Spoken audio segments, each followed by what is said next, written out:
그들의 실족할 그때에 내가 보복하리라.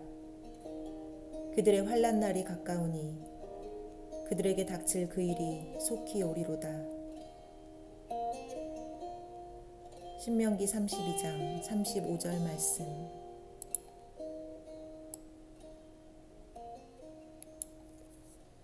지금까지는 하나님께서 붙들고 계셨지만 정한 때가 되면 하나님께서 붙들고 있던 손을 놓으실 것이요. 하나님께서 손을 놓으시는 바로 그 순간 그들은 망하게 될 것입니다.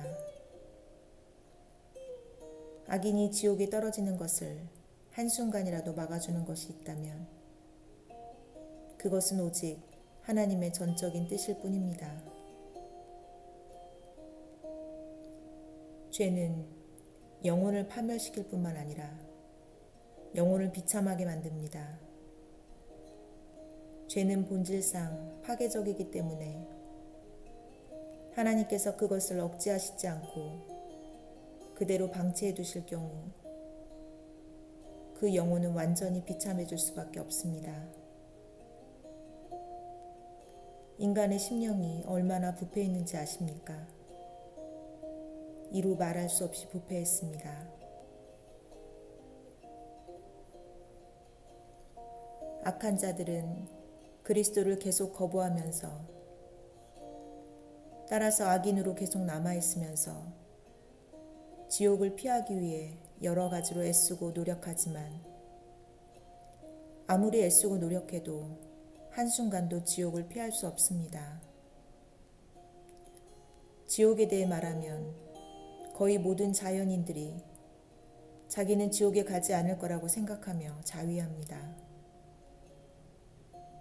그들은 자기 안전을 위해 자기 자신을 의지합니다.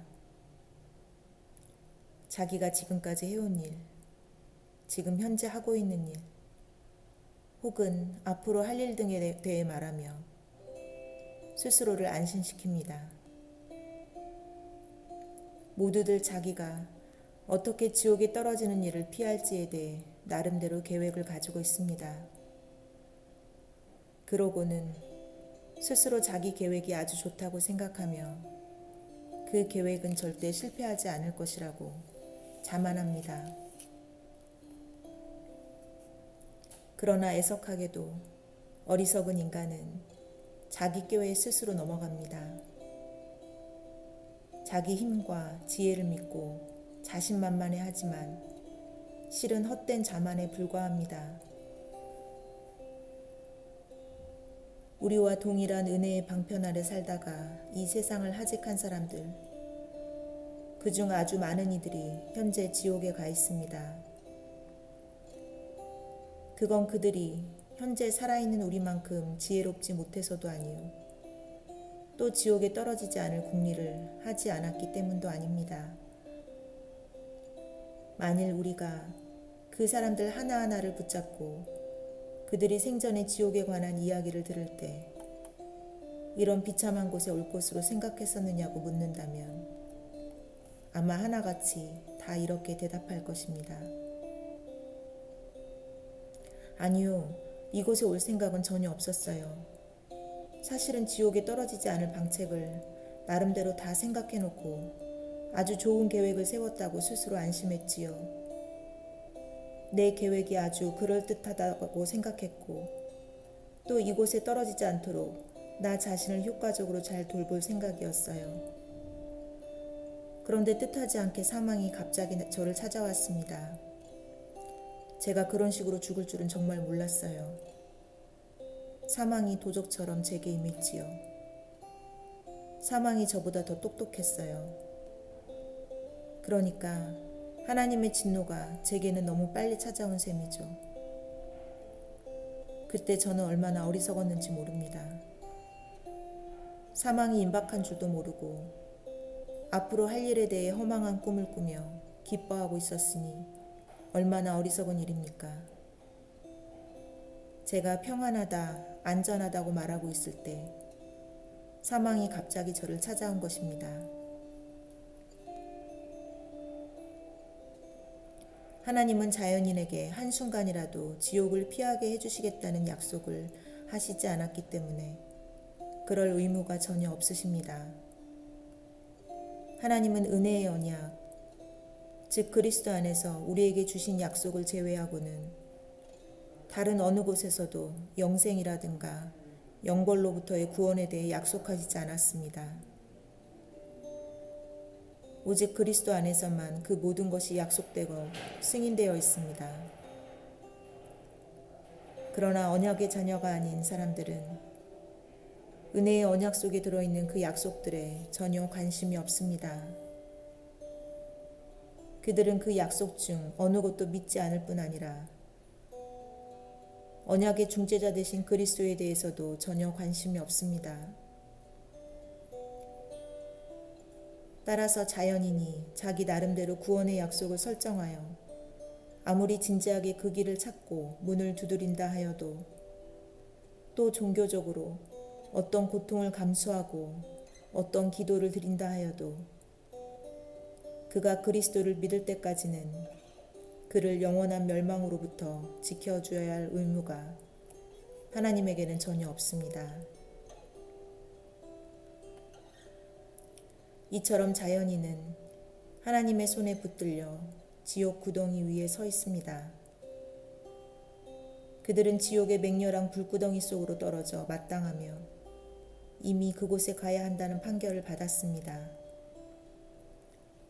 그리고 하나님은 정말 심히 진노하고 계십니다. 하나님은 지금 지옥에서 하나님의 진노의 잔을 마시며 실제로 고통당하고 있는 사람들을 향해 진노하고 계신 것만큼이나 그들에게도 진노하고 계십니다.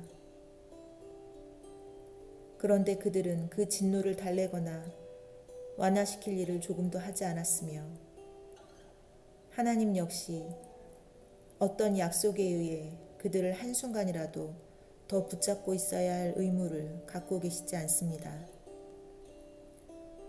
게다가 마귀가 그들을 기다리고 있으며 지옥이 그들을 향해 입을 활짝 벌리고 있고 지옥의 불꽃이 그들 주변에서 그 열기를 더해가고 있으며 그들 자신의 심령 속에 갇혀있는 불길 역시 터지기 일부 직전에 있습니다.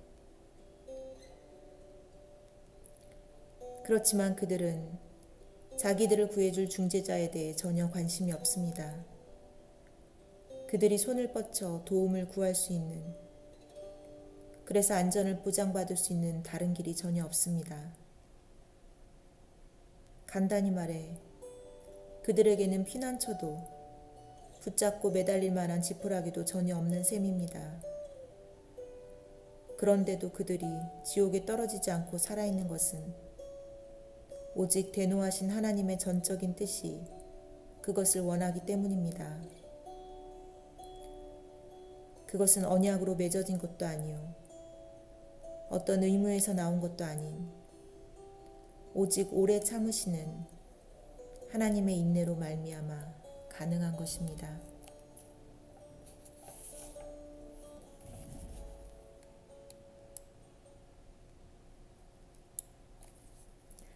제가 암에 걸려 죽음과 마주한 순간이 왔을 때 가장 먼저 되돌아본 것은 하나님과의 관계였습니다. 돈을 더 못 벌어서 후회된 것도 아니었고 인정을 못 받아서 서운한 것도 아니었습니다. 단독자로서 하나님 앞에 섰을 때 하나님이 나를 알아보실까가 가장 두려웠습니다. 믿음은 내가 하나님을 알아보는 것보다 하나님이 나를 알아보시는 것이 중요합니다.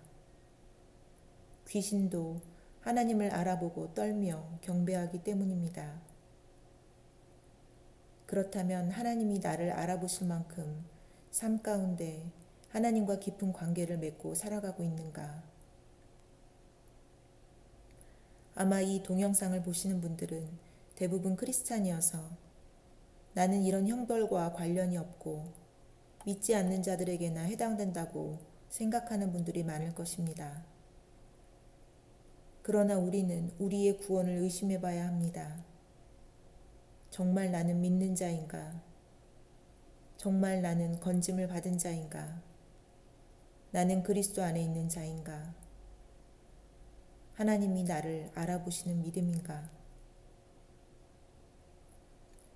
죽음을 생각하며 살아야 합니다. 하나님 앞에 단독자로 섰을 때의 순간을 생각하며 살아야 합니다. 우리의 마음은 심히 부패하였고 악하여 의로운 행위 하나 할 수 없는 존재이지만 그리스도로 말미암아 용서함 받은 죄인으로 삽니다. 예수님과 연합한 상태로 살아가는 매 순간 되시기를 예수님의 이름으로 축복합니다.